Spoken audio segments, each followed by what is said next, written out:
देखिए, श्राद्ध पक्ष आरंभ हो रहा है 17 सितंबर से और ये पूरा 15 दिन चलेगा। समाप्त होगा 2 अक्टूबर को। इसको पितृपक्ष भी कहते हैं।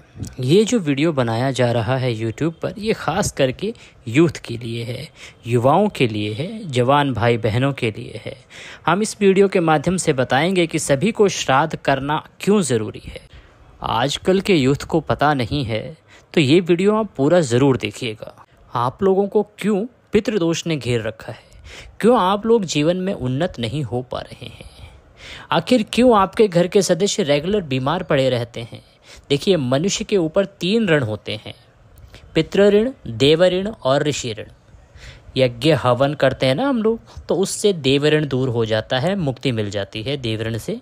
संतों के जब वचन सुनते हैं तो संतों के वचन सुनकर अपने जीवन का कल्याण कर लेने से ऋषि ऋण से हमें मुक्ति मिल जाती है, और श्राद्ध कर्म आदि करने से पितृ ऋण से व्यक्ति मुक्त होता है। ये पितृपक्ष जो है एक प्रकार का वरदान है सभी के लिए। शास्त्र कहते हैं कि देवताओं से पहले पितरों की पूजा करें। तो आप लोग 17 सितंबर से 2 अक्टूबर तक पूरे 15 दिन रोज़ अपने पितरों को तृप्त कर सकते हैं। हम आपको ऐसा उपाय बताएंगे और यह उपाय बिल्कुल सरल तरीके से किया जाने वाला होगा। बहुत ही सरल विधि से बताएंगे। केवल आपको रोज़ आधे घंटे देने हैं इन 15 दिनों में। कई लोग पूछते हैं कि क्या महिलाएं श्राद्ध कर सकती हैं? हाँ, माताएं, बहनें, सभी महिलाएं श्राद्ध कर सकती हैं।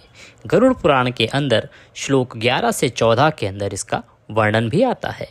विवाहिता महिला हो या कुंवारी कन्या हो, चाहे कोई विधवा महिला हो या घर की बहू ही क्यों ना हो, आपको बताना चाहेंगे कि माता सीता जी ने भी श्राद्ध किया था। एक बार राम जी और लक्ष्मण जी श्राद्ध की सामग्री लेने चले गए, तब कुतुब काल नज़दीक आ गया। राजा दशरथ प्रकट हो गए, अर्थात उनकी आत्मा सीता जी के सामने प्रकट हो गई और श्राद्ध का समय हो गया है ऐसा कहने लगे। सीता जी ने बालू से ही पिंड बनाया और वहीं श्राद्ध कर दिया। राम जी जब वापस लौटे तो सीता जी ने उन्हें बताया कि उन्होंने पहले ही श्राद्ध कर दिया है। राम जी को इस पर विश्वास नहीं हुआ। तब वट वृक्ष ने इसकी गवाही दी कि हाँ, सीता जी ने श्राद्ध कर दिया है, और दशरथ जी की आत्मा ने भी इसकी गवाही दी कि हाँ, सीता जी ने श्राद्ध कर दिया है। ये जो कहानी है बहुत लंबी है, बहुत ही शॉर्टकट में हमने आपको सुना दी है, ताकि सूक्ष्म तरीके से जो हम समझाना चाहते हैं सिर्फ उतना आप समझ पाएँ। कभी विस्तार से अलग से हम इससे संबंधित कहानी आपको अवश्य सुनाएंगे। तो माताएं, बहनें भी श्राद्ध कर्म कर सकती हैं, इसमें बिल्कुल भी शंका नहीं है। ये बिल्कुल शास्त्रीय बात है। लोग बोलते हैं हमने गया में श्राद्ध कर लिया है, तो क्या हमको पितृपक्ष में श्राद्ध करने की आवश्यकता है? तो देखिए, गया जी में जाकर आपने अपने पितरों का श्राद्ध कर्म किया, वह हो गया सकाम कर्म। लेकिन पितृपक्ष में जो आप श्राद्ध करेंगे वे आपके दादा, परदादा, माता के पक्ष के लोग, आपके परिवार के लोग जो पूर्व में जिनका शरीर शांत हुआ है, आपके ग्राम समाज के लोग जिनको श्राद्ध करने वाला कोई नहीं मिला है, ऐसे लोग जो प्रेत योनि में पड़े हैं, ऐसे लोग, इन सभी को आप पितृपक्ष में सहज ही तृप्त कर सकते हैं। तो ये हुआ आपका निष्काम कर्म। इससे वासुदेव कुटुंबकम की भावना हमारे भीतर जागृत होती है।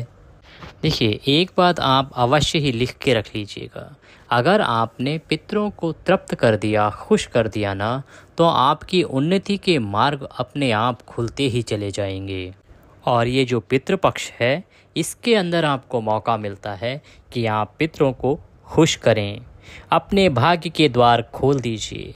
जी हाँ, मैंने पहले भी आपको बताया है कि देवों से पहले पितरों की पूजा ये शास्त्र आज्ञा है। अब प्रश्न उठेगा कि हमारे माता पिता जीवित हैं तो क्या हम श्राद्ध कर सकते हैं? देखिए, माता पिता जीवित हैं तो आप अपने पूरे प्राणपन से उनकी सेवा कीजिए और श्राद्ध अपने पूर्वजों का कीजिए। ये बिल्कुल गलत धारणा है कि माता पिता यदि जीवित हैं तो हम श्राद्ध नहीं कर सकते। आप श्राद्ध कर सकते हैं, जैसे कि मैंने पहले बताया, पूर्वजों के लिए और भी जो लोग हैं उनके लिए श्राद्ध कर सकते हैं, और आपको करना भी चाहिए। ये एक सेवा है, इसे सेवा समझ के कीजिए। ये जो पितृपक्ष है ना, इसमें सभी पितर लोग पितृलोक से पृथ्वी लोक पर आते हैं और उनको आप तृप्त करने की सेवा खोज लीजिए। घर में जितने भी सदस्य हैं जरूर पितृपक्ष में अगर बहुत अधिक कुछ नहीं कर सकते हैं तो कम से कम इतना ज़रूर करना कि 1 लोटे में जल लेना, उसमें थोड़ा सा गंगा जल मिलाना, उसके अंदर कुशा डाल देना, तुलसी के पत्ते डाल देना, सफ़ेद पुष्प डाल देना, चंदन पाउडर और काला तिल डाल देना। फिर गीता जी के 7वें अध्याय का पाठ कर लेना और वह जल दक्षिण दिशा की ओर मुख करके पितरों के निमित्त दे देना।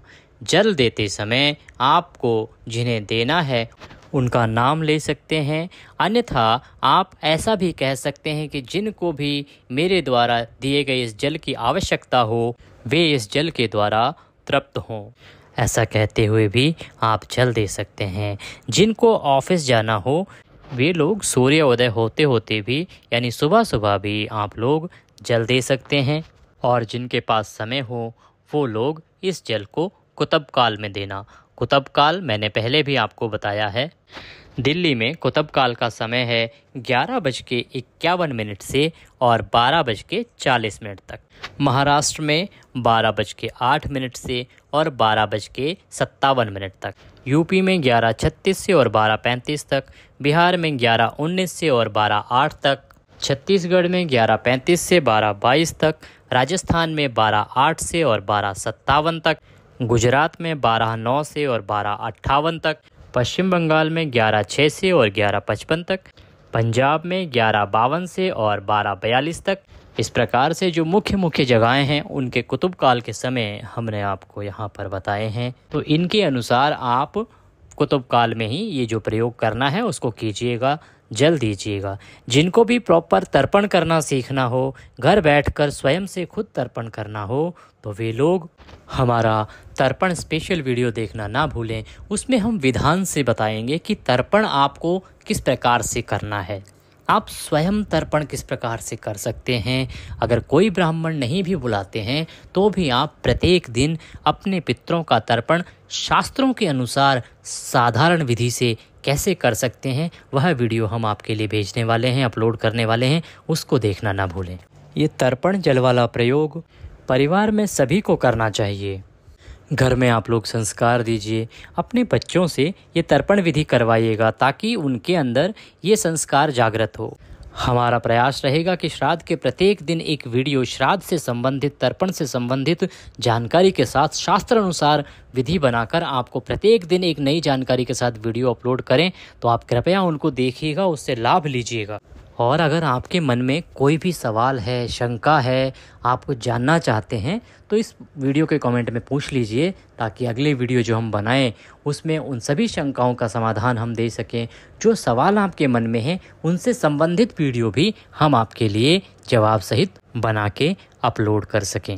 एक विशेष जानकारी आपके लिए, जिस दिन श्राद्ध करना हो उस दिन किसी विशिष्ट व्यक्ति को निमंत्रण ना दें, अर्थात अपने घर ना बुलाएं। नहीं तो होगा क्या कि आप उसकी आओ भगत में बिजी हो जाएंगे और आपका ध्यान वहीं लगा रहेगा और पितरों का अनादर हो जाएगा। इससे पितृ अतृप्त होकर नाराज भी हो सकते हैं। जिस दिन श्राद्ध करना हो उस दिन विशेष उत्साह पूर्वक सत्संग, कीर्तन, जप, ध्यान आदि करके अंतःकरण को पवित्र रखना चाहिए।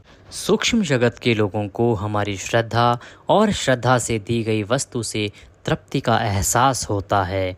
बदले में वे भी हमें मदद करते हैं, प्रेरणा देते हैं, प्रकाश देते हैं, आनंद और शांति देते हैं। हमारे घर में किसी संतान का जन्म होने वाला हो तो वे अच्छी आत्माओं को भेजने में सहयोग करते हैं। श्रद्धा की बड़ी महिमा है। पूर्वजों के ऋण से मुक्त होने के लिए, उनके शुभ आशीर्वाद से उत्तम संतान की प्राप्ति के लिए श्राद्ध किया जाता है। इसीलिए आप इस आने वाले श्राद्ध काल में श्राद्ध करना ना भूलें। चैनल पर फिर से मुलाकात हो सके, शास्त्र अनुसार जानकारियाँ पा सकें, इसीलिए अगर चैनल पर नए हैं तो कृपया चैनल को सब्सक्राइब करना ना भूलें और साथ ही कमेंट बॉक्स में जय पितृदेव लिखना ना भूलें। वीडियो को लाइक करें। फिर मिलेंगे। जय पितृदेव।